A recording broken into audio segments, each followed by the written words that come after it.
Next on Worcester News Tonight, Stop and Shop workers walk out today, go on strike. We have reaction. Plus, the price for a life-saving medication is soaring, leaving people with diabetes in a potentially dangerous situation.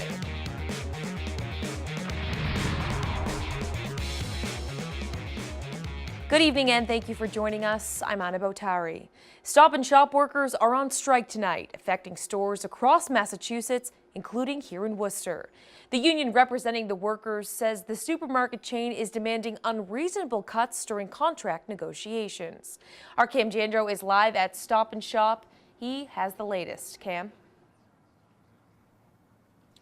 Anna, members of the union say that their contract ran out in February and they haven't had any decent negotiations since then. If you have a look behind me, you can see that nearly 9 hours later, they continue to protest on strike at some of the Stop and Shop locations here in the city. They say they just want a fair contract. Bill McCall has worked for Stop and Shop since 1981.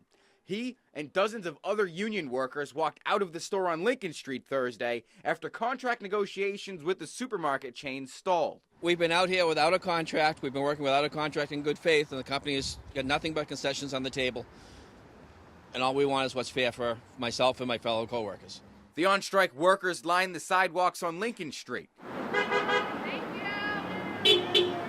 Employees showed up to work to do their jobs, but walked out at 1 o'clock. They want to raise our health care costs, and they want to get rid of our pension. They don't want to give us general wage increases. They'd rather give us a bonus instead. Stop and Shop says the two sides have been meeting with federal mediators to encourage further bargaining. In a statement on their website, the supermarket says the mediators gave those proposals to the locals late in the morning. The locals provided no counter proposals to the mediators and simply stated they were proceeding with their plans. It's going to affect, their everyday life, and this is why we're doing it. We talked for quite a while, and they just didn't want to budge. I have a family. I have a mortgage to pay. I have bills to pay. Everybody does. This is where we make a living. Workers in Worcester joined the tens of thousands on strike across New England. The walkout forced the Lincoln Street store to close its doors. McCall says he'll be on the picket line as long as he needs to. If the company wants to go back to the table in good faith, we will go back to work. Now, employees on strike tell me that they've met with Stop and Shop more than 30 times, but to no avail. They expect to be out until about 11 o'clock or so tonight. Tomorrow, Stop and Shop will, in fact, open here in the city of Worcester, but locations will be working on modified hours. They'll be opening up at 8 a.m. and closing at 8 p.m. Live in Worcester tonight, I'm Cam Jandro, Worcester News Tonight. 99 years after opening, a Worcester delicatessen is officially closing its doors, but not before one final goodbye.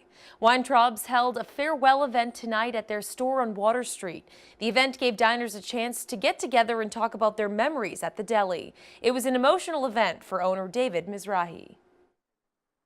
It's sad for me and a lot of other customers, they came, they said, oh, we are sad, we're gonna miss you, we don't know where we get our corned beef, pastrami. We appreciate you, that what you done for Water Street for 31 years. Weintraubs' last day open will be Sunday. Dudley police say they found a man hiding in a tree after he had allegedly stolen a car in nearby Charlton. He's now facing multiple charges. Our Chandler Walsh has the details. Dina DiDonato says her yard was active early this morning. Dudley and Webster police officers and a canine located a wanted man, Joseph Carpenter, in her woods. DiDonato says he tried to get into her shed and when he couldn't, climbed up a tree to hide. Her husband watched from the window. Of course, the policeman, he talked to him. He says, he's on the tree now, we're going to get him. Then after the guy came down and they was asking him to put his hands behind his back. Dudley Police Chief Stephen Weiner says the search for Carpenter began when one of his officers located a stolen car on Laura Way. He says the vehicle was stolen out of Charlton with several stolen items from multiple towns inside. I think think we had at least probably 15 to 20 items, ranging from wallets to jewelry and other things of that nature. So we're still kind of putting it all together at this point and try to identify the people that we can. Gail St. Laurent says surveillance video shows the man she identifies as Carpenter broke into her car in Southbridge days before. Nothing was stolen from her vehicle, but it's left her feeling violated. We lock our doors all the time now, and we're more vigilant on looking at the camera. In addition to locking cars, police say not to keep anything valuable visible. Oftentimes, if people are going to break into a vehicle, they're going to look for make something worth their while to break in. DiDonato is surprised Carpenter ended up on her property and says she's rethinking her sense of security. People don't find my house up here. And this guy, how? I don't know. I hope he never was here before.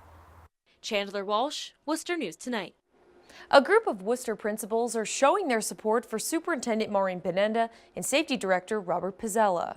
A letter sent out by the Worcester Principals Association says they were prompted to release a response after recent events and statements were made by members of the community. The Worcester Coalition for Education Equity called on the school committee to not renew Benenda's contract and to terminate Pizzella. But the Principals Association says Benenda's record is well respected throughout her service to the public schools. They also say Pizzella continues to work collaboratively with students, families, and school leaders to keep the schools safe. Quinsigamond Community College giving a look inside their simulation labs at the Healthcare and Workforce Development Center Thursday.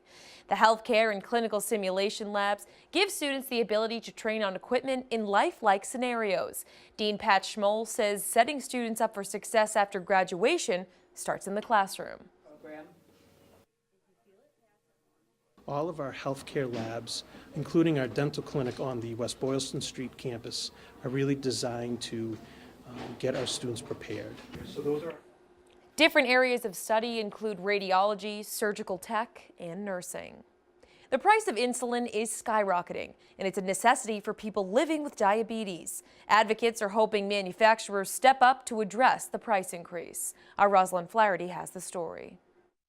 I don't really remember not having diabetes. Brent Collette was diagnosed with type 1 diabetes just before his 6th birthday. He takes 6 to 8 shots of insulin a day in order to survive. You have to calculate the right insulin so that you don't go low or drop too fast. According to the American Diabetes Association, the average price of insulin has tripled over the last decade. Collette says he's noticed the increase. The 24-year-old pays about $400 a month for the medication. It's something that you have to always keep in the back of your head to realize I need this amount to make this happen. It can be stressful at times, but it's just something that at this point I've kind of learned to live with. Drug manufacturers were grilled on Capitol Hill earlier this week over the prices. Members of Congress agreed to work together on legislation to prevent people from dying. The American Diabetes Association says there are more than 20 types of insulin sold in the United States, and the disease affects nearly 30 million Americans. Having to pay such high prices to stay alive, I don't feel is necessarily a good thing or fair. Collette spends most of his time at the Barton Center for Diabetes Education in Oxford. The center is a year-round camp for children living with the disease and for those who care for them. He hopes the prices will drop soon so people with diabetes can go back to enjoying their lives. If it's lower, then those who need it will get it and people can live more sustainable lifestyles, as well as, being able to live their life normally with the insulin that they need. Rosalind Flaherty, Worcester News Tonight.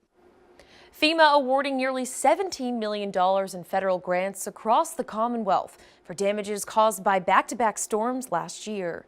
You may remember the March nor'easters, which blew through the state, affecting several counties. As a result, the president granted 2 major disaster declarations for the state, triggering the release of federal funds. The Boston Marathon starting line in Hopkinton got a fresh coat of paint Thursday. It's where more than 30,000 runners are expected to start their 26.2-mile journey.